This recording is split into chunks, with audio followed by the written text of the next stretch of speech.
Hello, and welcome to a very special episode, number 24 of Just Shillin'. We're going to do things a little bit differently this week with Andy being out on vacation. I was able to get some very special guests on who you'll hear from in a minute. But also, Andy sent in a voicemail discussing his thoughts on the latest episode of The Acolyte. So, to start things off, before we jump into kind of the main episode with everybody else, I'm gonna play Andy's voicemail so you can hear his thoughts on the latest episode. So, without further ado, here's Andy. Morning, buddy. This is your roving reporter calling in from lovely sunny Portugal. As promised, I was going to call in and leave a voicemail to give you my thoughts on this week's episode. Teach Corrupt. Generally, what are my initial thoughts? Certainly no action this week. We didn't see as much action as we did last week.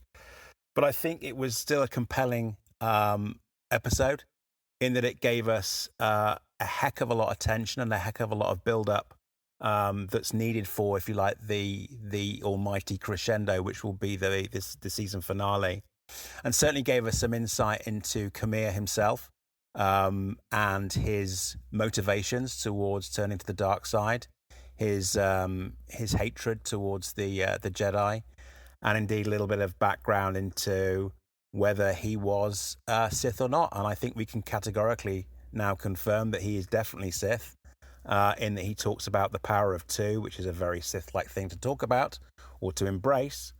So yeah, all in all, I thought it was a really, really solid episode. As usual, I've written down some bullet points that I wrote in real time as I watched the episode. Unfortunately, there's no internet where we're staying, and so I very much had to watch the episode and burn through my data plan. I had to watch the episode on my phone. The things you do for art, the sacrifices you make. But anyway, we find ourselves initially on the island. I'm assuming it's the same island as episode 1, where we get to see Khmer's bolt hole or his hideaway. And we get to see some new little critters on the island. Those little weird rock birds, the little family that we saw, which I thought was quite cute and endearing. Always good to see a new little critter. Then we find ourselves with Sol and Osha. Oh, sorry, Sol and May. Goodness me, on the ship in orbit of the planet. Clearly, the message didn't or can't get through to Coruscant, the SOS or the distress signal. And we see Sol getting angry for the first time, which is quite rare for a Jedi. I mean, these benevolent, peaceful people getting angry. We saw him hit the console or the terminal with frustration. And at the time, I thought that he still doesn't realize it's May. He kept turning his back to May, and I thought, God, you are going to come a cropper in this episode. Little did I know what was to come later on in the episode, obviously. Despite at the time me thinking that he was oblivious as to what was going on, or the switcheroo with May, we see that Basil's still on the case. He brings back our friend Pip, which is superb.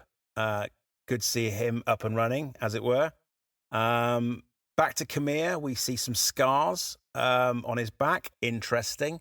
There's a story there to be told, and maybe certainly part of the reasons to why he turned to the dark side. Did you? Am I the only one that saw that picked up some flirting when he was bathing in the rock pool? And there was definitely some flirting, right, with Osha there. A little bit saucy, a little bit raunchy. Love a little bit of that in Star Wars. Yeah, well up for that. But I found that quite interesting. Back to Sol again. He's conceded after losing his entire team, but I think it's about time to face the High Council. It's like, gee, you think? So it's good that he's had the realization now that really he is being a little bit of a silly boy and needs to fess up as to what happened 16 years ago. I find the going to Venestra and her conversation with the ambassador, I found that I'm still finding it really strange that Jedi are involved in politics. I find that really, really weird. We're led to believe that they're agnostic. And it's not until the prequel trilogy that really we see them messing around with galactic politics, which is kind of one of the reasons for certainly one of the reasons for their fall, or indeed the perception of Jedi taking a downturn across the galaxy. So I still find it really, really strange that they're so heavily involved, and they've got factions that are on their side, they've got political factions that aren't on their side, and so on. Anyway, interesting though, good stuff. Pip gets reset to factory settings, gutted. However, I have a feeling that Osha, being the skilled technical or the technician or engineer that she is, I reckon we'll see Pip back to their normal selves at some point. I can't believe a basic iPhone factory reset would in any way keep Pip down for very long. Anyway, back on the island, one technical thing, and it's semantics, mate. It's nothing. And it doesn't detract from the story whatsoever. But one thing that really kind of threw me off and got me on the back foot was the lightsaber. When Osha lights the lightsaber and holds it up against Kamir's neck, there's no glow. So in modern Star Wars, they typically use a lightsaber with its own light in order to, if you like, project a realistic glow against the antagonists and our heroes. I didn't see that. It seemed really rushed. I don't know if it was a mistake in post production, but it was one of those minor things. Again, does not in any way impact the story and how I feel about the story. But it really took me. It really jarred me for a little bit. But again, it could be my old failing eyes. And it looked fine to everyone else. Anyway, back to Venestra. She feels the need to handle the situation personally and go on the trip on the rescue party. My pragmatic self seems to think, yeah, that makes sense because she sent them on the mission, and therefore she feels some kind of responsibility towards what's happened to them. But my cynical side thought, is there something else going on here? She's being a little bit shady. She's not being particularly explanatory to the Padawan or the Jedi that she's talking to. Is she more involved in this than we think?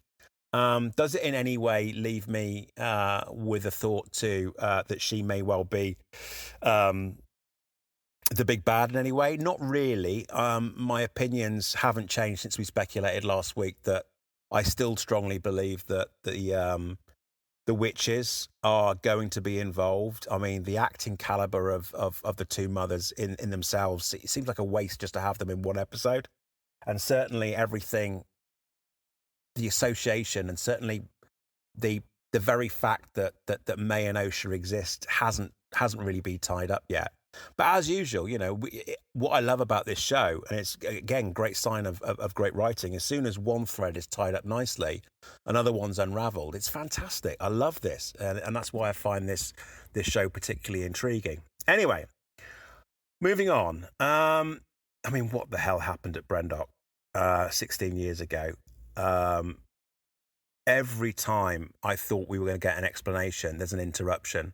So every time there's a pregnant pause, there's a silence, and I feel like Sol's about to spill the beans or fess up to May. There's an interruption, like the power of the shit goes back on, or we see the communications are back on, and so on and so forth. And it's like, oh God, just tell us what happened. But again, tension building, great writing. We find out at that point that he knew it was May all along. Great, he hasn't lost it. He's still got his chisel, which is fantastic. However, he then goes ahead and stuns her, and I'm thinking, oh my God, this is a turn. What the hell's happening? Maybe I've got this completely wrong in my brain, and he's the big bad. He stuns her. He then cuts off the communication from the incoming ship, the incoming Jedi vessel, the rescue vessel. He cuts them off. And he fires up the hyperdrive just before they fly into the system. What the hell's going on? My thoughts in my brain at that moment in time were going all over the place. However, obviously later on we understand that what he's trying to do is he wants to go and rescue Osha, but most importantly face Khmer on his own because he feels some sort of responsibility. Or so we think. Is there something sinister there? I don't know. So many questions. Very exciting. As I said, Khmer, we know now is Sith. He talks about the power of two. Cortosis confirmed, canon. He said it in his own words. And in fact, one of the things I found interesting was that as Osha's looking around, you can see a vein of cortosis, be it a mineral. I don't know if it's a mineral, metal, or whatever it is. Anyway, it's clearly can be mined on that particular planet for him to build his armor, which is interesting and very, very cool. It was brutal seeing Jecki and Yord's bodies and the rest of the Jedi as they in the same state as they were in as they died. So they're not, it was it was quite the gut punch for me to see them laying in such an undignified manner like that. That was sad and upsetting.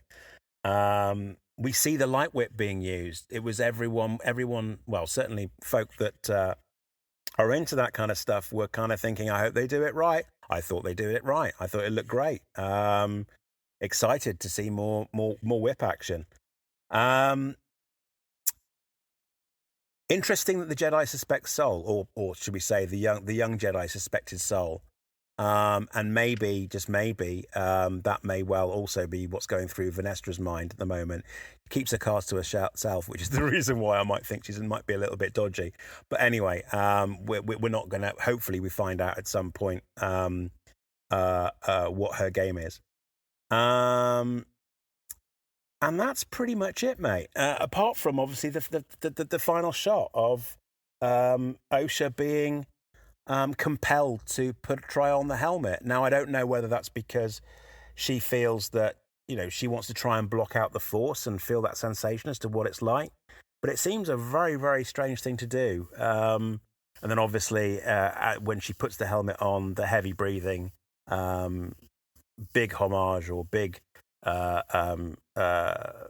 reflection on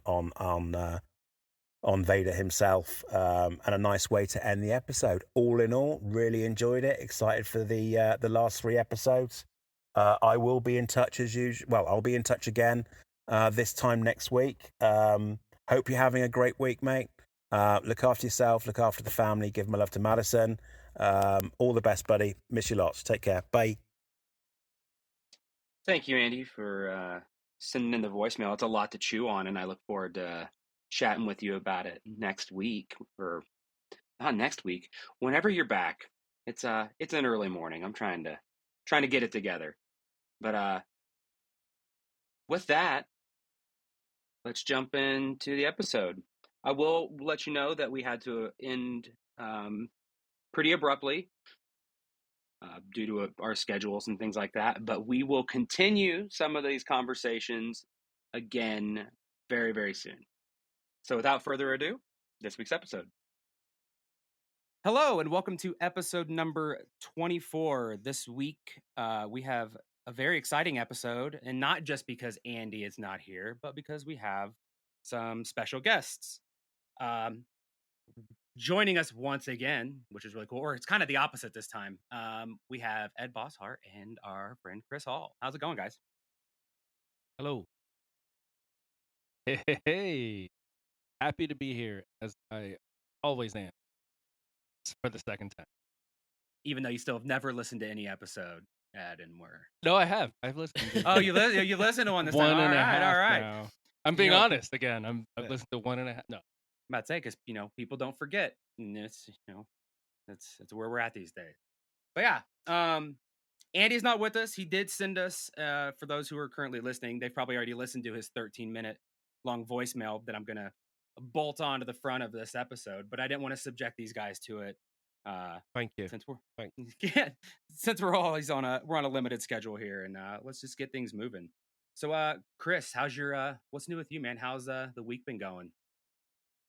Crazy week in the UK. So me and the family have not been very well this week, but we've had all that shit to deal with. But obviously, those that follow current affairs, we had our general election yesterday. To not to go straight into politics and bore everyone, but it's been quite a after 14 years of a shit show in charge, we've now got new people running the show. So All right. hopefully there's a bit of bit less things run a bit smoother. There's less people taking a piss and more helping people. See how it goes. Optimistic. I'm cautiously optimistic of the outcome. The best outcome of bad situation. It's like the best alternative. Yes. Like I don't want to put all the eggs in that basket, but it's it's a semi-positive, hopefully more positive outcome. No, dude, that's worth mentioning and putting at the front. So especially if it's been 14 years, that's wild. It's been quite wild. That was and I stayed up all last night watching it because the exit polls were like positive, and I was like, you never know, do you? So, and then the results started coming in, and I was like, oh, this is crazy. They're gonna smash it. And they did do. It was just brilliant. See all these erratic white people crying, getting the bin. Good times. But today's been my son's 10th birthday. Crazy. Oh man, Double digits. How does that make you feel? Mate, don't. Because like in November, Anya will be 15. Oh.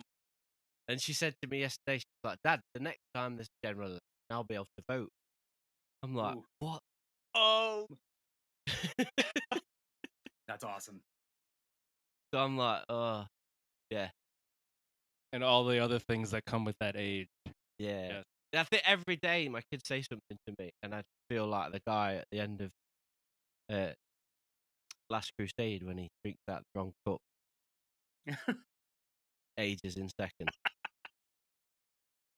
Yeah, I've got a 15-year-old and a 10-year-old. But it's great at the same time. What age do they start driving or kind of get a license or any of that? Even if they're not driving, like what's the earliest you can get a license over there? So 17 is when you can apply for a license to learn to drive. So you got a little bit more time left. So yeah, then vote from. Then you'll never see her. 18. Yeah, true. That's what happens here. I've talking to some parents when that their teenagers get their license. They're like, then I don't see them anymore. Well, I don't see him anyway. You've been to my house. You didn't even meet her. Oh, no. That's right, isn't it? Lives in a room. Yeah, why don't you tell Sean that story? That was funny. Baby, fun. So Ed came over and visited. Stayed a little bit longer after celebration last year. Came up to Nottingham. Stayed at Kev's. Came to mine for the evening. Met Michelle. Met Jackson. Having a lovely time. Been there about an hour. It's like, so have you got a daughter or what? I think Andy had a similar experience recently. Oh really? Yeah. Yeah. I was like, maybe I should have worded that better. She came downstairs. She knew we were getting Chinese food and came downstairs. Anya, dinner's here. Came downstairs and there's like old guy in a kitchen. Just walked off then quick. Didn't even say hello or anything. It's like I'm concerned, but not enough to actually like get involved and ask. It's just like you're just getting the eyes, and then I don't have time for this. Heard his accent. Walk. Yeah, mate, I would not want to be a teenager. 2024, not at all. I don't envy it. My oldest niece, she just graduated high school over here. 18. It's like God, it's so different than what it was when we were around, and like I don't envy it at all. And wish him all the best. Like, Damn come right. on. Ed, what about you, man? What's new with you? I heard you. If you want to share your little clip, you're more than welcome to. No, Bragging rights, man. I mean, I had a concert for over here in the U.S. July 4th, Independence Day. I'm in a little community orchestra. It's not little, but we teamed up with the capital of Maine, Augusta, and had a performance / concert at the Civic Center here, which is coincidentally 20 years ago ish. I saw Tool at. Oh, nice. Yeah, Same stage as Tool. No yeah, big so I deal. can say I performed in the same venue as Tool. How about that? Yeah. But anyway, they used to come up to Maine a lot. I think they like Maine, but then they just stopped. I don't know. But anyway, we did a bunch of marches and Liberty Bell, Stars and Stripes, that kind of stuff, and we did a little Star Wars medley. Nice. 7-minute. We did snippets from obviously the main theme, Vader's theme, Rey's theme, Kylo's theme, Han and Leia princess theme, that like romantic theme, which I love. The Resistance theme, and then we ended with the Throne Room, the end of A New Hope. And it went pretty well. My friend took a recording of the whole thing. Do you really want me to play it? It's up to you, man. I mean, it's an I'll play audience member. I play like 5 seconds Copyright from the strike. middle of it.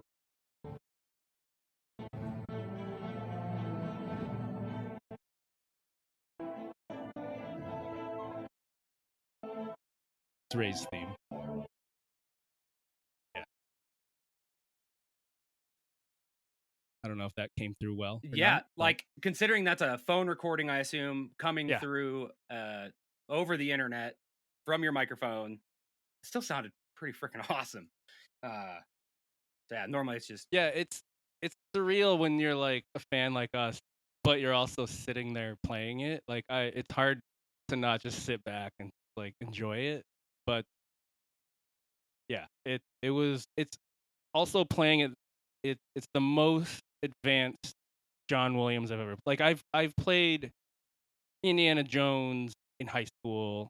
I don't think I've ever played Star Wars, but Indiana Jones in high school. But it was arranged for a high school orchestra, so it was super dumbed down, much easier. This is the most close to how he wrote it, because this is still arranged because it's a medley. But I think he pushed it really close to how John Williams composed it. And obviously I play first violin, and I realize how background a lot of times you are, because in first violin you play melody a lot. You're the higher pitched instrument, so you're playing the melodies a lot. But John Williams music is a lot of horn melody, which I love. Horns are playing French horns, trombones, trumpets, obviously the trumpet in the main theme. And what are the violins fucking doing? We're just sitting there going beep beep beep beep. I don't know what the fuck, like it's like you guys are there background shit. vibing, enjoying But it. I challenge all of you to listen to John soundtracks that he's done, and listen for the violins in the back, because they play some really hard shit. Like Harry Potter, they're doing like these up and down scales in the back, like and you don't think about how hard that is to do till you like super listen into it, and then like the flutes or whatever wind instruments are playing the melody front. So would you say this is like 50% full John Williams that you guys went, and like 75% John Williams, like on difficulty? I'd say it's like 90. Oh, fancy.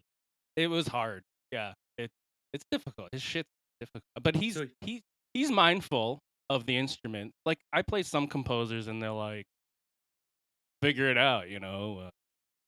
I want these notes played. They don't know how difficult it would be on X instrument. You know what I mean? Hot takes with Ed. But like Yeah, but like Mozart, he played piano, violin, and I played too. But you can tell, like, with some of the music, he had you in mind when he made, like, you know what I mean. And anyway, um, John Williams played a lot of piano. You know that, guitar even. You know that. Anyway, I knew his son was the lead singer for Toto. I knew yeah, that. found that out like way too recently. I won't admit it. I think he also sang the Gummy Bears theme song. He did. Yes, And a couple others. Yeah, I found that out at the exact same time. Wait, wasn't that our? Is that our? Are you kidding me? 1 week, and I just fucking forgot. Anyway, Right. it probably was. I don't listen to myself even. We know. But yeah, it was a really fun experience. We had people clapping. We played we had in the state of Maine, the Maine state song, first time arranged for an orchestra, first time played by an orchestra, and it's like a 60-year-old song or something. Nice. That sounds like first of all, awesome. But like, I imagine that took a lot of practice, and now you got a lot of free time left over. I assume, since you're not preparing for that, because I know you've been preparing for that for a while, at least. Yeah, we usually get like 8 to 10 rehearsals for each concert. We only had like 3 to 4. It was the least prepared I've ever felt. But it kind of went well, and I was kind of skeptical because sometimes the horns, they're pretty much have solo, right? Because it's like 1 or 2 of them for their part, and you get scared maybe because we're a community orchestra. You like screw up an amazing melody, Star Wars, like it's like a stab in the heart when you're like getting into it. But no, it went pretty well, pretty good. Nice. Oh yeah, man. Crowd was with. Well, speaking of Star Wars, I mean, I figure that's probably the easiest thing to transition into. The topic on everybody's mind anymore seems to be the acolyte and acolyte related things. So I guess before we jump into that, is everybody caught up? Has everybody seen all 6 episodes? All right. Well, I think it's fair to assume Yes. that anybody listening, we're going to talk full spoilers. I'm not dancing around that. I mean, the dozens of you that listen, if you haven't seen it, then don't listen, I guess. But Chris, like, what's your highlight? I know, like, what's your Don't come to me first, mate. Okay, we're going to Ed. We're going to Ed. Ed, what are your thoughts on the acolyte? I'm just gonna throw a couple phrases out there. We got romance, we got Force lore, we got Sith lore. You think about the Cortosis and the planet they're on, and you see veins of Cortosis in the rock. That is Sith lore. So I was pretty excited. Like, and that's what you're into. You like the Sith lore, the mystical. Yeah, that's what you're. And the Jedi are they're just eating themselves up. There's so many secrets. So surprised. Not really. Do you think it's hubris? No. Do you think it'll get tied up this season? With 2 the closer we get, I'm thinking Soul's gonna meet his demise, and that's part of how this Sith thing gets covered. That's like any other hot take speculations? Any takes? Yeah. So I was referring to. Did you look that up? The Cortosis thing. Did I look it up, or I just waited for somebody else to tell me what it was? I'm like, I knew it had a name. I'm like, is that the stuff that they used in the EU? Yeah, it's like that metal or whatever they use that can shut down lightsabers. But there's lore to it where the planet where it's from was where Darth Tenebris and Plagueis hung out. We're hanging out, that's vibing, their hideout. Nice. So that was in the EU. Obviously, they can change it, do whatever they want with it. But that's a tie-in there. Please, we'll see if that manifests into either Darth.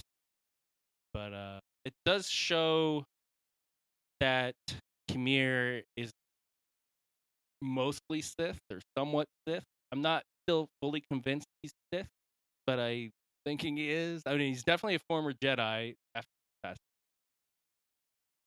He's definitely familiar with the Sith, at least. He at least knows their yeah. terminology. But if he is still Sith, But you take a TBD. former Jedi that's become a Sith, which happens a lot.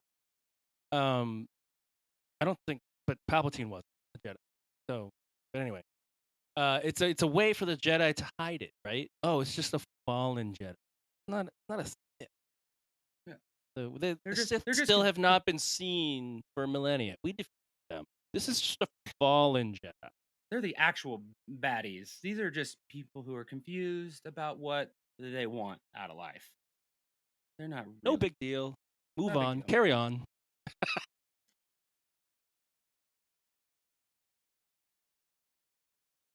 Chris, do you have any high level thoughts that you want to share? Or if not, I can just roll straight into mine. And then know if you is it improving? Is anything tickling your fancy? Droids, ships, locations? Yeah, it's all right. It's all right. It's just all right for me. That's fair. That makes sense. Like it's all right. No, that's totally fine. I know there's parts for me personally, like I talked to Andy about it quite a bit. I keep calling it like the movie The Memento effect, where it's like you see kind of pieces and then you're working your way backwards a little bit. Like I like that type of storytelling, and that has me excited. Some of the actual details of it some of them have been better than others. I obviously have issues with some of the CGI that we've been doing, like with the ships. Like the ships are just kind of, there's something off. It's almost like somebody forgot to click the checkbox with like the film grain, and so it's all very sleek and crisp, and just like it's a different frame rate almost. It's just kind of floating across the screens at times, so it's kind of odd. It might have been a design choice for the time period. I'm thinking That's possibly, fair. Or it's the cost cutting. Who knows? Yeah, it's a TV show. Just no one will think about it beyond 2 weeks after it airs or when they're watching it. So it's not the end of the world. I think that's one of my I don't want to call it an issue because I've not got an issue with it. I'm not mad at it. I don't dislike it. But I think one of the things, like, I watch it and then 10 minutes later I'm doing something else with my life and I'm giving it no thought at all. Exactly. Yeah. And I think that's interesting. I've got no emotional connection to any of these characters.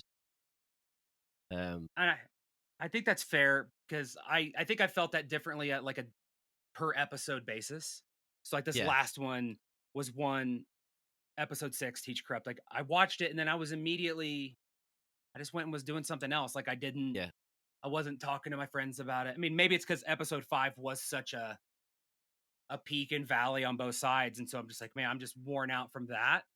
But this last episode was just kind of like, okay, like it's what it is. I part of me kind of keeps looking. I always laugh when everybody's like, oh, Andor's like the best. Andor. And it's like, oh, it's the best kind of Star Wars TV making. And it's like, but does everybody remember what the general consensus was when Andor was airing? It's like, it wasn't as bad as this. I think there's a lot more politically motivated stuff, like really kind of trashing it. But I think until Andor was getting near the end of the season, we didn't have a very positive reaction from the majority. And so I'm hoping that once we have the bigger picture, maybe we'll have more connective tissue. Maybe we'll have more understanding, because it does seem kind of cold and distant at times with some of the characters. And there is only so much speculation we can do, or an investment we can have as individuals throughout the week when we don't have all the pieces. We can't fall in love with it fully because we still don't know who the good guys and who the bad guys are. Yeah, very ambiguous. Hard to tell. You can tell Soul's fighting something internally, so he's the acting really well, done really well. He just shuts off comms with the Jedi, man. That's rough. I mean, he did lose his Padawan. He's dealing with a former Padawan. He's dealing with a lot. He's got a lot of emotional baggage that a Jedi should just be able to technically shut out and not let affect So do you think he shut off? I mean, he obviously shut off comms intentionally. Like he knew people were coming. But do you think it's a red herring and he's actually trying to go back to confess whatever it is that they need to confess, or do you think it's for nefarious reasons? I think he's trying to deal with it himself. I think he's trying to find. Oh,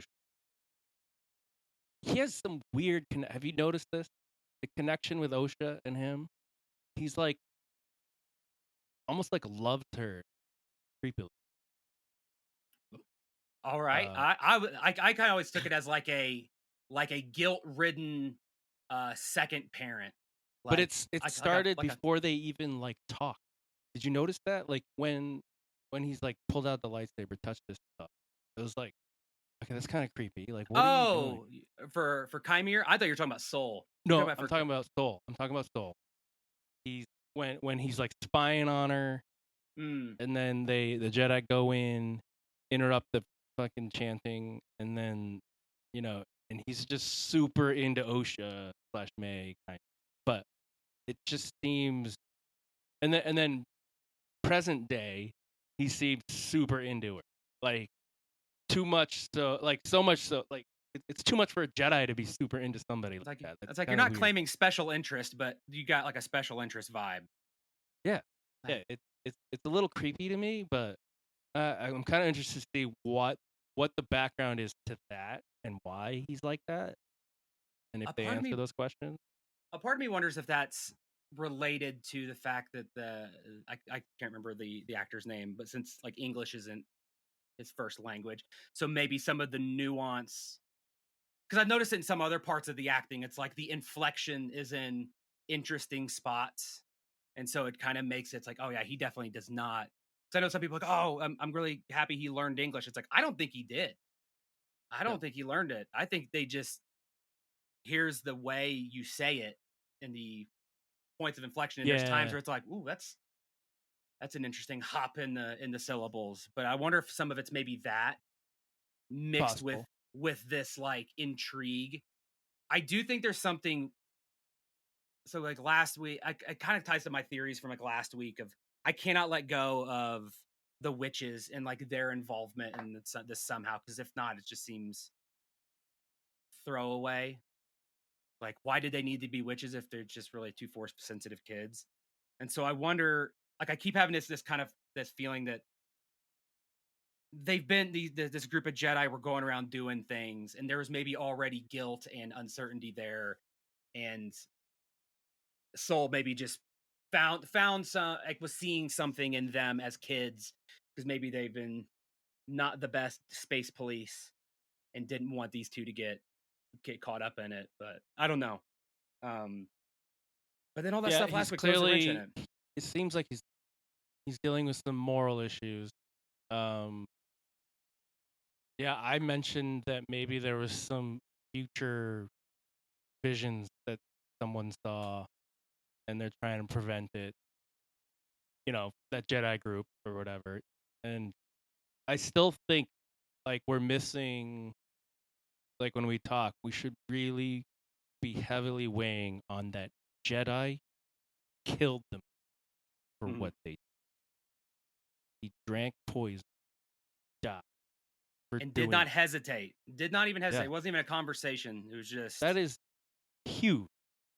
Maybe there was a mirror off screen that we didn't see, and he saw how shit his beard was, and then thought, fuck this shit, I'm out. It's like... That's possible. Yeah. Well, like woke up and it's like, you guys let me fall asleep for like how long? It reminds me of getting in trouble with my partner sometimes. Yeah. She's gonna love hearing this. That's like, hey, I'm gonna take a nap. Like, I'll be up in a little bit, and then when they sleep for too long, and then they're upset when they wake up at me, like, why didn't you wake me up? It's like I'm just gonna take this poison now because of how the decisions that I made. Yeah. It's like, answer the questions or drink. I've been fucking floating for 15 years, mate. and you've let me levitate, growing this shit on my face, and didn't wake me up and make me shave. I'm out. Fuck this Jedi Order shit. I'm gone. Couldn't shave this off at least? Yeah. Or tap my shoulder? It's like, I don't know how much we know about that. Was it the Barash vow or whatever it is? It's like, what if it's one of those things you just can't get out of it? Somebody has to like talk to you to get out of it, but no one knows that, and you're just trapped until somebody talks to him. It's like, no, I'm done. I'm not doing this again. And I look stupid. But no, to your point, it is like, it's not something I think they can just sugarcoat over. And that's that whole thing of like, whatever they've done had to have been bad, and that's what makes me lean towards this. Like, I don't think it was a single instance. Like, they've never really talked about why they were all out there in the first place. Like, oh, they just arrived. It's like they never really gave a concrete answer of like why this group is just bouncing around. So that's what makes me lean towards this idea of they're actively searching and pursuing planets and doing things, but maybe this isn't They're the first. treadstone. Ooh, that's a fun term. What does that mean for the listeners and me who do not know what it means? Born identity? You know, like our government making a secret group of assassins. That's super side spectrum. It's obviously Jedi. Obviously, I don't know. Jedi wouldn't do that, but like a You sure about group that? of Jedi that Venestra maybe was like, I can trust these people to like do this slightly little too not Jedi, can't think of the right word, thing to help us preserve our order. Like, Rules go are wipe out that cult rough of guidelines sister. for them. It's Yeah. just, it has to be done. So this is that group. I tell that like go to that planet, eliminate those witches, done. And get their kids and take them with you for whatever Yeah. reason. It's fine. It's fine. The government likes us. So I had this. I really went down a rabbit hole last week and had just harebrained theories. And I'm still holding on to one of them. I'm still holding on to like the witches are involved. Like, what is the motivating factor? It's like, oh, they could create life obviously with the two of them, and like, what if the Sith are involved with the witches to save those other two, the two girls? Because that's how we will create life. That's how Plagueis or Tenebris or whoever can like learn how to create life through the Force. Like, please let that be something. But if not, I'm not gonna be disappointed. I speculate all the time. Do either of you guys have any big picture thoughts or theories of how this all connects? Because Disney can't help themselves. The Star Wars writers can't help themselves. I'm convinced Coral might have a big play going forward. That? I was swearing it's the one of the mothers. The horn. the Brock one with the horn. mother. Yeah. With the horn. Yeah, Coral? Mother Coral. She should have been in the mask. That's what I was saying. Because I was like, Kamir seems too like obvious with the bag of shit. Yeah. Walk off When me and Kev watched that last episode 5 was it? The fighting in. Yeah. The one that When the camera panned up and it was him, you should have seen my reaction. I was like, ugh. This is proper British, like, ugh. Yeah.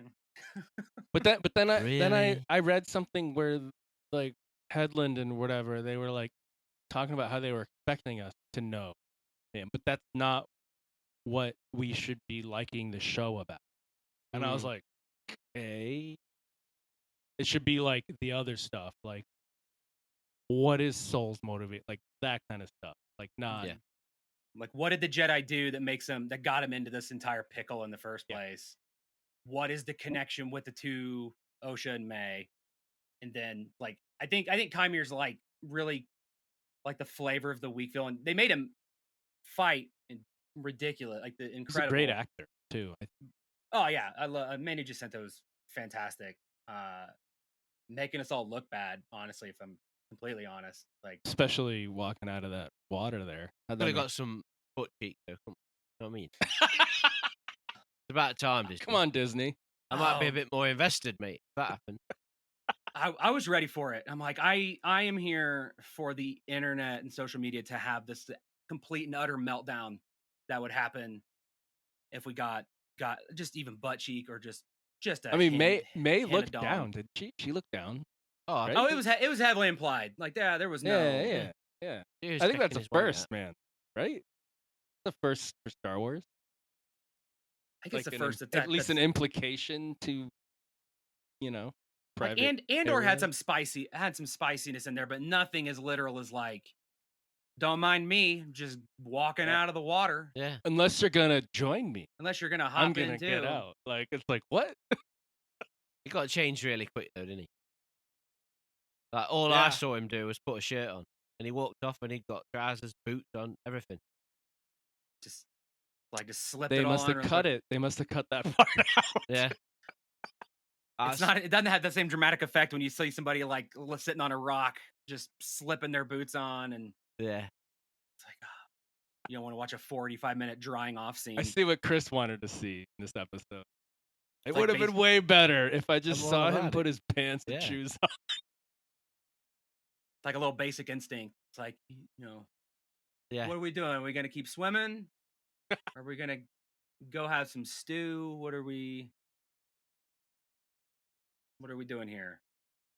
But no, I do. Yeah, Star Wars butt cheeks all day. Let's do it. What do you guys think about this like potential attempt at romance from Khmer on Ocean? Is that how you guys read it? Because that's how I read it. It's how I read it. I read it as like in an emotionally manipulative attempt. So it's not even like true romance, but like that. He's pulling dark side emotions out of it, right? It's like I need somebody along my to help me. We can be hand in hand and rule this universe together and be super powerful. And I'd love for you to be there too, but yeah, I think it's like an avenue to push her to the dark side. You know what I'm saying? Because passion, right? So yeah, but I have a feeling that it's not gonna have the time to be fleshed out in any way. I think it's just amping up the emotional, like the psychological manipulations angle. But I have a feeling Kymir's not making it out of this season. And the true villain will be revealed in a cutscene or after the fact of like. Let me get the point. Plagueis. I mean, or it's just fucking Palpatine, my boy. It's Plagueis with like a 7-year-old Palpatine just sitting there and he's just like stroking, petting his hair. Like, you're gonna be boy.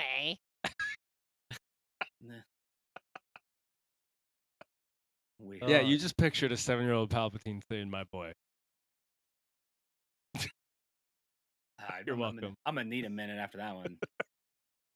But like, yeah, there's no way. Like, I guess I've had that in my head the whole time of like, there's no way they're not gonna have like a Marvel TV show level like final cut of just like, here's the pin that you missed the whole time of how it connects to everything else. Like, it was Plagueis all along, yada yada yada, and yeah, we're gonna see some like Shat or something. I'm not sure that are they having a season 2? I thought I saw something. I think they've talked about it as like they wrote it in a way that it could have a season 2, but it was originally intended to be like a 1-season treat. It could also be done after 1. To me, that just screams this is going to get wrapped up, and then there's the sprinkle of spice at the end that says maybe there's more, because you can't really have Chimera just running around doing whatever and still straight up Just slaughtering yelling people stiff to everybody.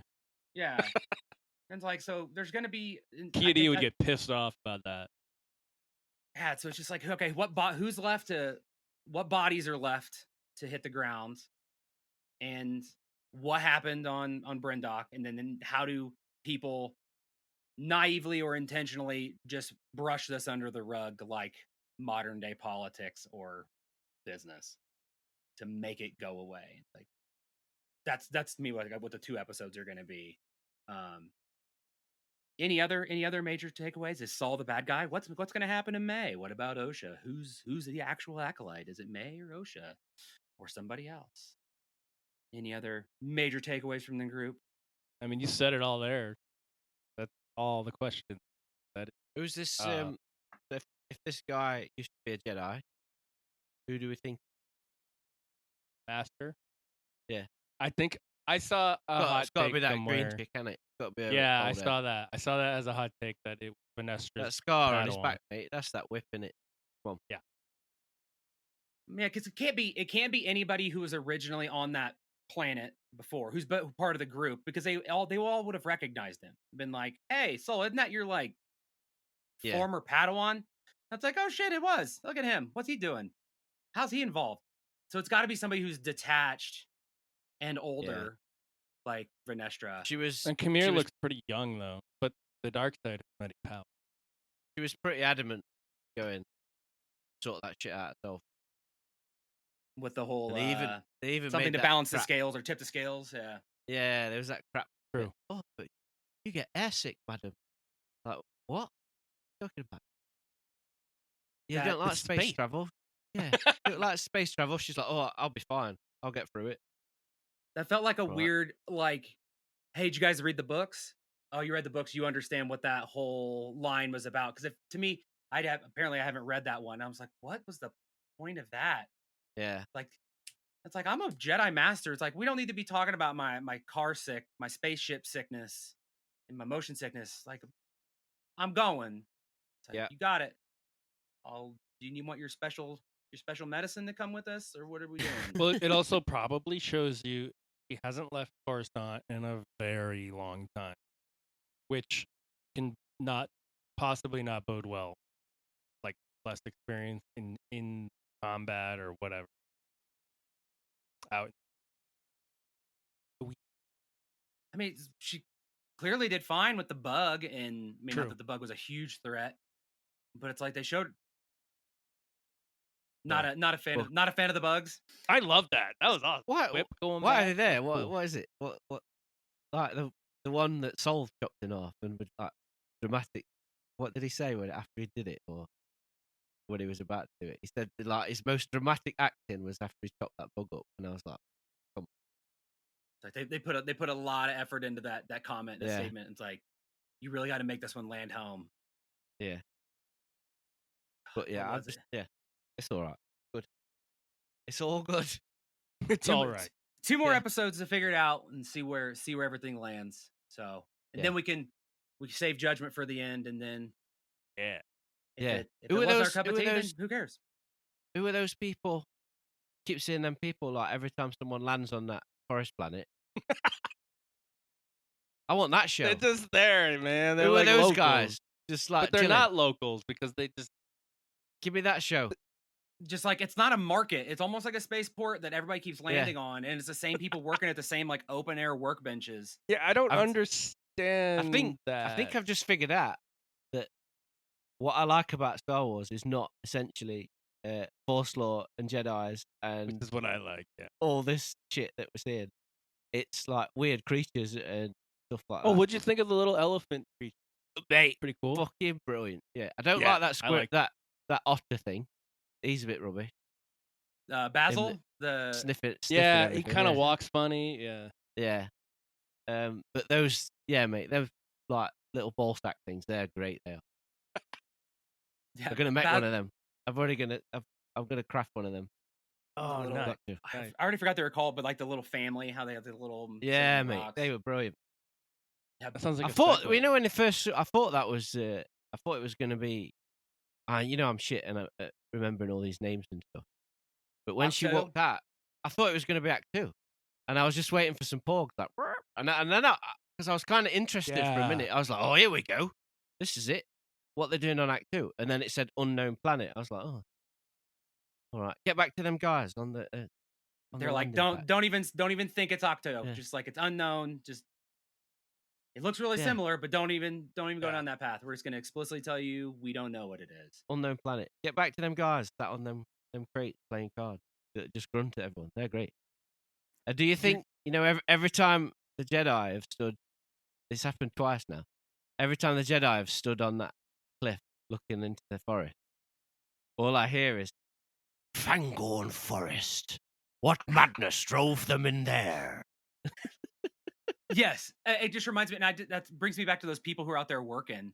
It's like, hey, that forest is really dangerous. It's like, then why are you Yeah. guys like posted up right here? Like, there's no city. Like, what are you doing? Like, oh yeah, we're just here to service all the people who come in and land, and then walk into that forest and then never come back uh, because of the bugs. But no, They were playing Dejarik, right? So like, Oh, were they? but with like miniatures. Those guys you were talking about on the That's the like, show, mate. Give me that. Fuck yes. they're sitting there, but like you see it on the Millennium Falcon and it's like a hologram. They're Yeah, like yeah, little yeah. hologram, but they're playing with actual Oh, minis. really? Oh, Yeah. you want like the I'm Star almost. Wars Seinfeld, where it's like it's just a place and time, and you meet the characters around there, and what do they do on their normal lives? Mate, if I could have George Costanza in Star Wars, mate, that you've just written my show there. Just Give regular it to me. George Costanza with surrounded by aliens, and it's just him Just picked up. getting annoyed at everything about how rubbish he is in this universe. That'd be brilliant. It's like, wait, you guys can understand him? It's like, yeah, we've all been able to understand him. I'm like, what's happening? But no, you mentioned Basil a second ago, and like, there's been something that's been off about him. Like, I enjoyed the character, but when you were talking about a second ago, it's like I think I finally realized it's because he's walking around like he's always surprised, and so he Yeah. always does this like little like he's got his arms out and he kind of jumps. He's like, whoa. It's like a just constant state of surprise. That's unexpected. It's like if you got this excellent tracking ability, like you would think you would know every person that's around, but you're just constantly like, I've one frame of mind. It's like, are you a professional or are you just Like that's not OSHA. What the fuck? yeah? I'm- I'm gonna go charge the robot. And I got to find a stool, charge it. It's like, Oh my god, there's a stool. I got it. Yeah. I've just thought of a serious question. How soon do you think Sol knew that was May from the word go? I believe so. I think he always knew. Because at the end of the last episode, I turned to Kevin. I was like, "That's proper shit, mate. He's a Jedi, and he doesn't sense that that's not this fucking Yeah, I'm pretty girl that sure he's he got knew. this deep connection with." So I I was think. pleased in this episode when he stunned Yeah. her, and then he was. I think he knew it was her the whole time, and I think we're gonna see this facade of like this loving, like doting Jedi of like, oh, I just want what's best for these guys. Oh, I have all this guilt. I think we're gonna see that like it can go one. He's either the bad guy, or you're just gonna see this like wash away, and he's gonna like he's actually been super competent and had this resolve the whole time, but he's just been trying to not be the bad person or like the bad Jedi that they were in the past.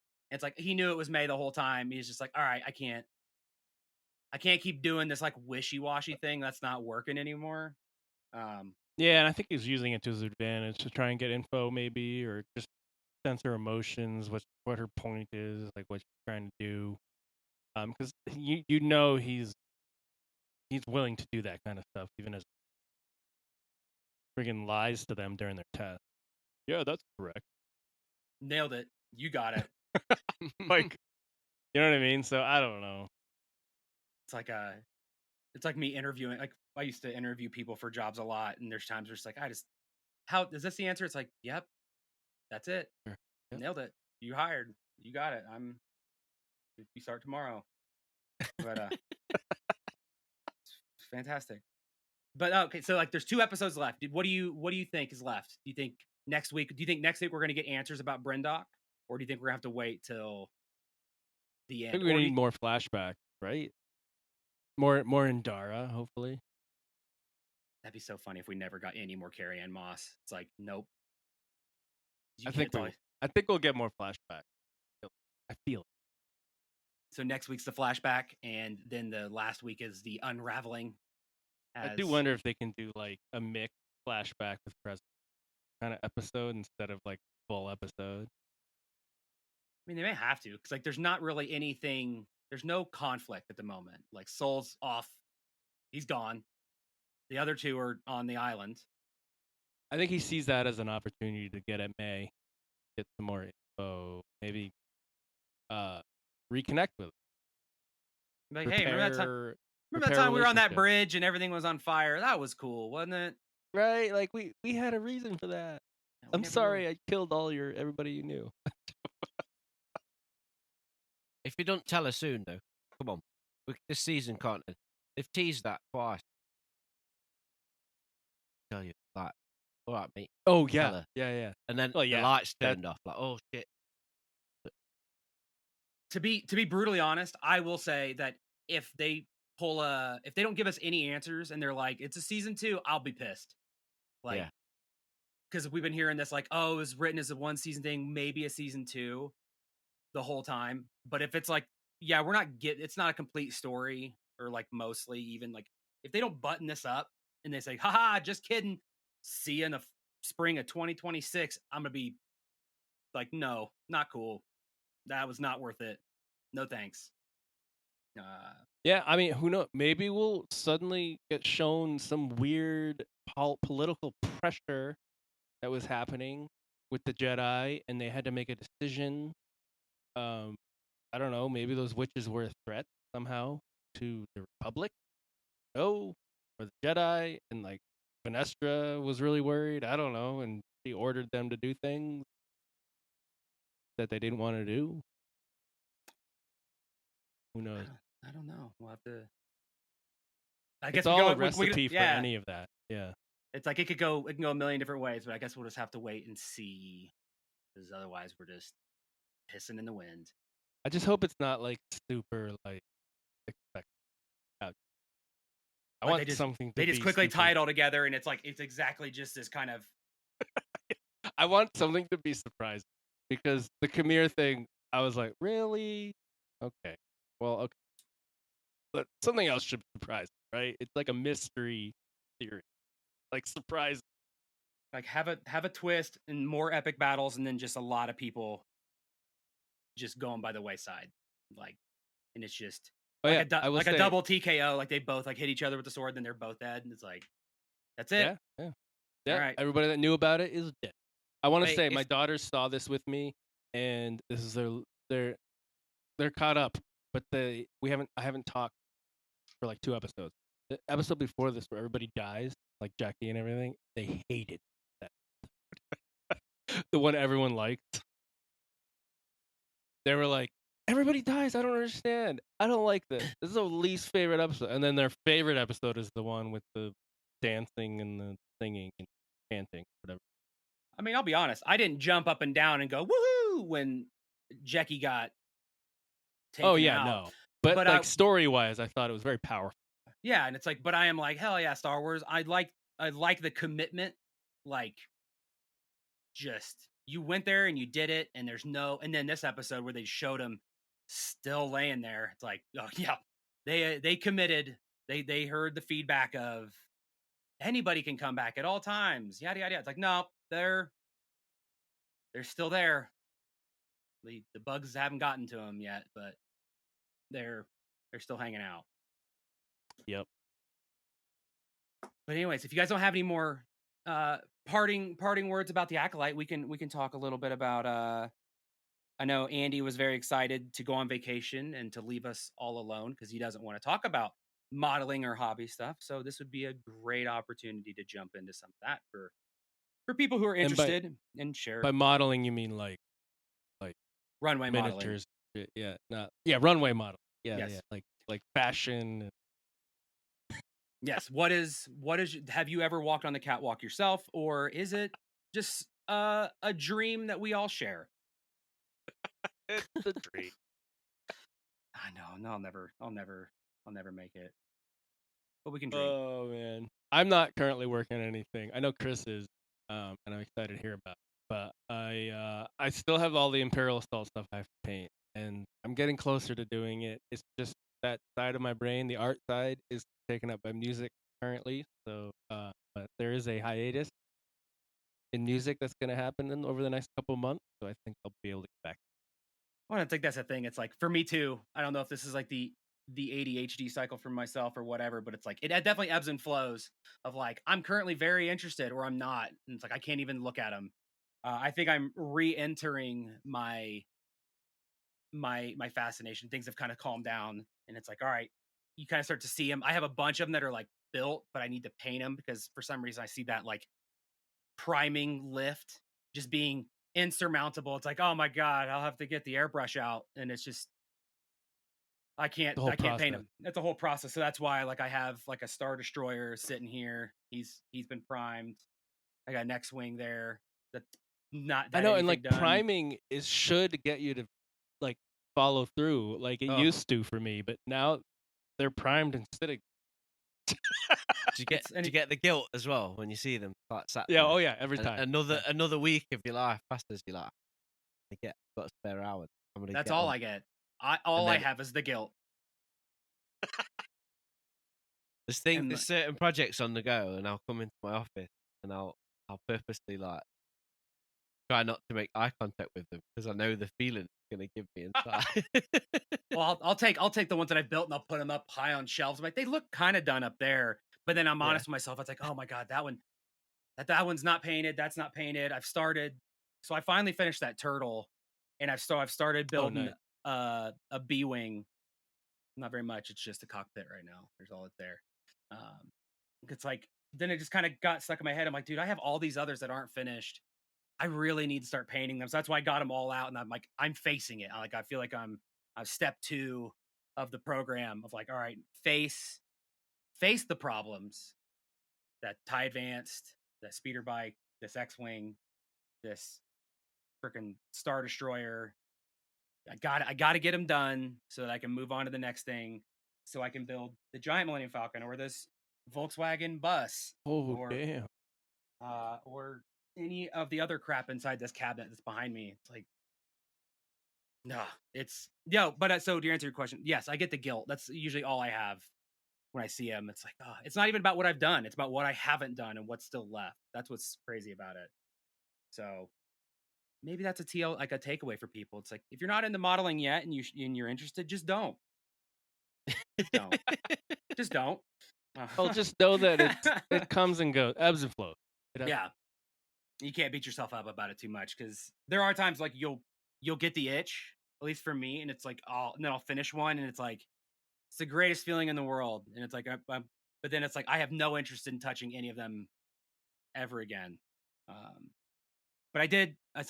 So for those who don't know, I'll talk a little bit about like one of the ones I just got done and what I'm working on now, and just kind of some high levels, and then we can ask Chris, because I'm interested to see what Chris has done, because dude, your stuff blows me away.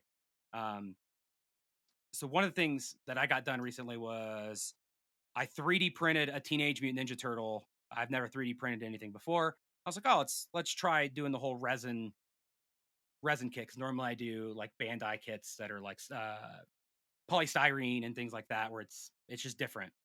So yeah, here's my turtle guy. I know this is great podcasting, but we'll put him up there. There he is. So sick. That looks sick. That's awesome. Focus. There he is. So you've printed that, Sean? I did. Yes, I didn't model it. I didn't create the model. I do. A resin printer and a curer and all that kit, yeah? I do. Man, so jealous. I got it. Shortly after I did the TIE Bomber, because that was a resin kit that I got online. I was like, oh, this is actually a lot easier than I thought it was. Insanely dangerous when sanding. So if you're doing resin kits, wear a respirator. Public service announcement. But yeah, I got it, and I was like, I needed something to get. I needed something to print. I'm like, I don't know how to do 3D modeling. It's that thing where I'm always like, oh, I'm going to learn how to do it one day, but it's just, that takes an even further backseat. But I found this artist online and bought one of his models. And I'm also not a figure painter. Like I like ships. That's easy. It's easy for me to do that. So it's like, all right, break out of the comfort zone. What better way to like learn figure painting than with a turtle, a giant green turtle that's not real. And so people can't judge me for it. So we'll go ahead and do that. And I finally got that done. So now it's like, oh, I'm excited. I got rid of some of that guilt and moving on to some of the other stuff, like that B-Wing and others. But what about you, Chris? I know that you kind of have a different. Oh my gosh. It's crazy how clear that's crazy how clear that is coming through. Like it was so clear. That's wild. But yeah, Chris, I know you were like you kind of have a different take. Like I think you've been kit bashing and stuff a lot, bringing in more of the creativity and not just building kits from with an instruction sheet. So like, how's that been going for you? What are your thoughts? Any major takeaways? Like what got you into it? Um, well, Ed's kind of responsible for. So obviously, those that don't know, I come from an illustration background, um, very much in the creative realm, and I'm a graphic designer full time, my day job, but illustrate as well. And obviously, that's 2D medium, and I've always enjoyed watching people craft and things on YouTube. A lot of the videos I watch are crafters and painters. Never something I ever thought I could put my hand to. Mm-hmm. Um, until Ed took us to Warhammer World, and my mind was just blown. Like I knew this thing existed, but I'd never really seen it Mm-hmm. like that. And I was like, "Shit, this is insane." And then I started watching, like the skill level of what they've got on display there, crazy. And Mm-hmm. I bought a little figure, a little mini, with the intent to have it go. And that is one of those projects of shame that's still in its box. 18 months later, just sat on the side. Space Marine, right? It is a Space Marine, yeah.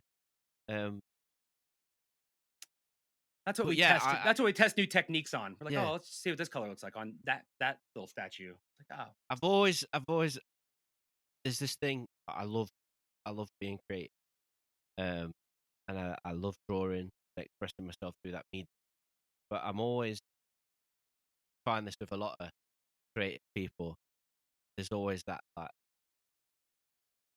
nagging part of your brain, that anxiety part that's like, oh, I'm shit, I'm gonna fuck this up. mm-hmm. So whenever I like approach a new project, I'm like, I can't do it. Yeah. But I really have to push myself to do it. So that's why that miniature's just sat, because I'm like, what I watch on YouTube and what I've seen Ed do and what I saw at Warhammer, I'm like, I can't. So I thought, because they're so small, Mm-hmm. I'll just try and make something and practice painting on that. And I just ended up building some droids, some random droids out of junk, and just started kit bashing, and absolutely fell in love with it. But it's such a time-consuming process. Mm-hmm. It can take weeks and weeks, months. Like, just collected as much junk as I could, just trash, like spray bottles and bits of plastic, all sorts of stuff, anything I could get my hands on. Then model kits as well. So it's kind of kit bashing, but scratch building all in one, if that makes sense. No, it Yes. makes perfect sense. Yeah. But you can spend, like with a drawing, I can get an immediate result, like within Mm-hmm. an hour, 2 hours. I've got a finish or something near finish. I'm like, just created that. As much as I love this, whatever this modeling journey is that I'm on, it's so frustrating how time consuming Yeah. it, because I can spread everything out on my workbench, and I can spend it like 3 evenings or just disappear, and all I've made is a leg, because I've spent hours finding the right part to fit in the right places, but then it'll start coming together. Once I've got a base, my favorite part of it is once I've got a base structure, is just adding all the greeblies. Mm-hmm. And like putting all the little bits and details on. I love that. And then I prime them, and then they sit for weeks, because I'm like, because they're just primed, and I'm like, I can't paint it because it's gonna look shit once I paint it, and it looks really cool in grey primer or black primer.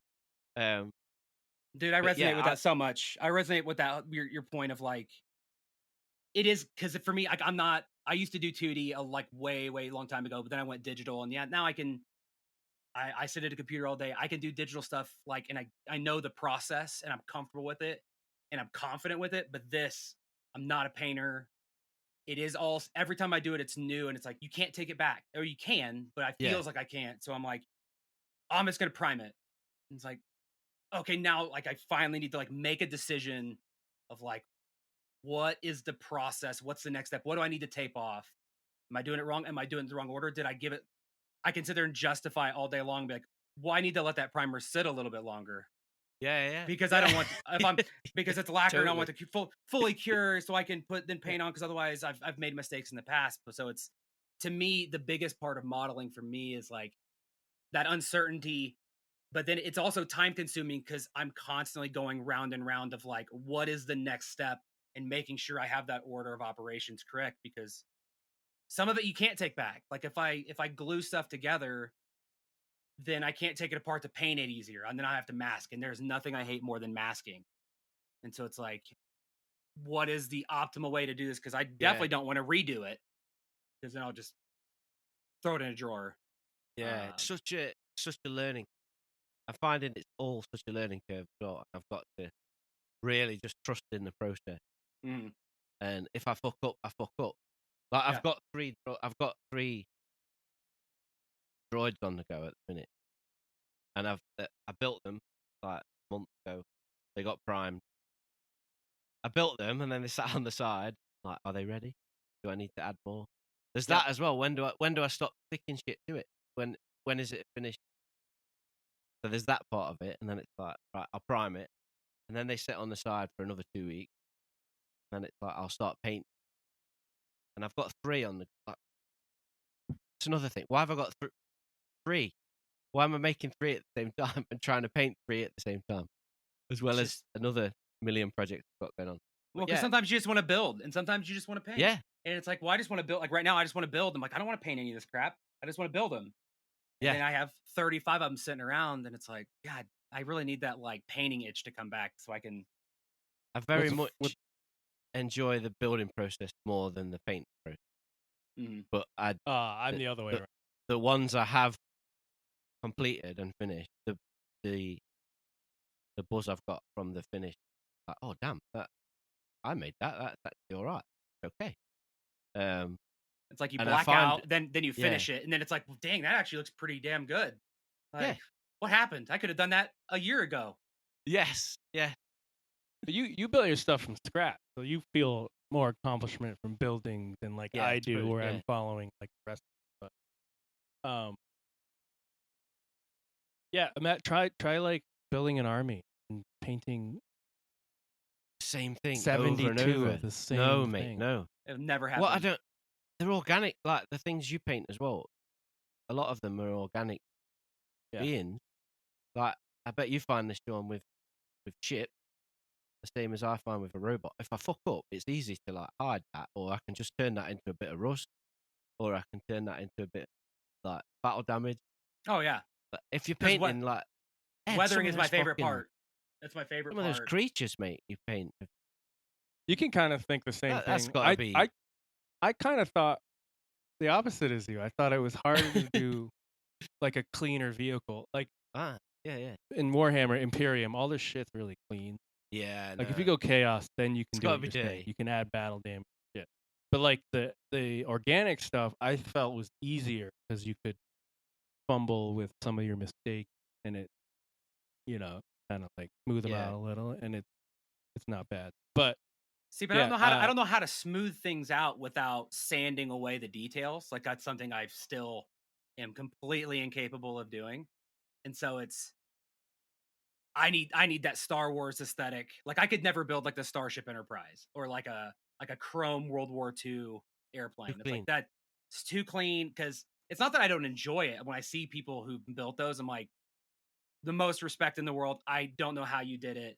Like I need like worn, weathered kind of aesthetic to hide mistakes for my own sanity.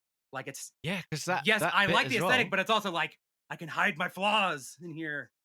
When you get to that weathering bit, do like an ink wash or an acid wash on it. I thought I was a fucking G. I thought I'd invented fire, mate. When I did that, like the first time I did that, it went it from looks like so cool. Yeah. this 3D object, colors on it, to being almost like a 4K Yeah, and then you highlight after that. Yeah, and it becomes insane. it pops even more. Amazing. It feels so good. All right, with that, I think we're getting a little long in the tooth. Not to cut it off, because I think we're having some good conversations here about modeling, and I think we have plenty more to share about. I could tell you the warnings of putting certain Tamiya products on Bandai products and watching it melt your model while you thought it wouldn't. So much more, and I'd Or love to. gluing certain materials versus other materials with certain types of glue. Blah blah blah. Yeah, lacquers over acrylics and all the fun that causes. But I think this was a good introduction, and we will definitely continue this going forward. And I'll probably try to share some photos of some of the stuff that I've done so people can see what we're talking about. I'll share those online. But until next time, I do want to thank Ed and Chris for joining us. I know I didn't say it in the beginning, but they're from the Scruffy Looking Podcasters. And if you haven't listened to them, you should. But thank you guys for coming on. Ed, do you want to tell people where they can find you? Just Scruffy Looking Podcast. We have a website, right? Scruffypodcast.com or something. Scruffy Pod. He's here every week. Don't even fucking. I don't fucking. I'm on a podcast. What? It's scruffypod.com. Scruffy Pod. That's what it is. That's the website. Pleasure was all my ours. Thank you for having us on. Yes, thank you, John. It was rad. What about you, Chris? Do you have any shout outs or anything you want to throw out there? You could find me in most places until recently, but now you can only find me on Instagram at Crystal Illustration if you want to see any drawings, the odd robot. Or check out scruffypod.com. If you want to, if you thought my Star Wars take for good this week, come in and listen to the shit that I say on Scruffy Pod, because I've not got much better stuff to say on. I do appreciate it. I think your takes are good. I know we're all trying to be positive, but I think just to state publicly, it's like there is a difference between something not being your bag and actively fucking hating something, and there's nothing wrong with something being just not yours. You aren't shitting on it, so that's not a bad thing. Different strokes for different folks. But once again, thanks again, guys. Thanks everybody for listening. You can find all of our stuff at justshellin.com. Yeah, Andy will be back next week. I hope you enjoyed his 45-minute voicemail. Until then. Cheers, Sean. Thanks a lot. See you guys. Toodles.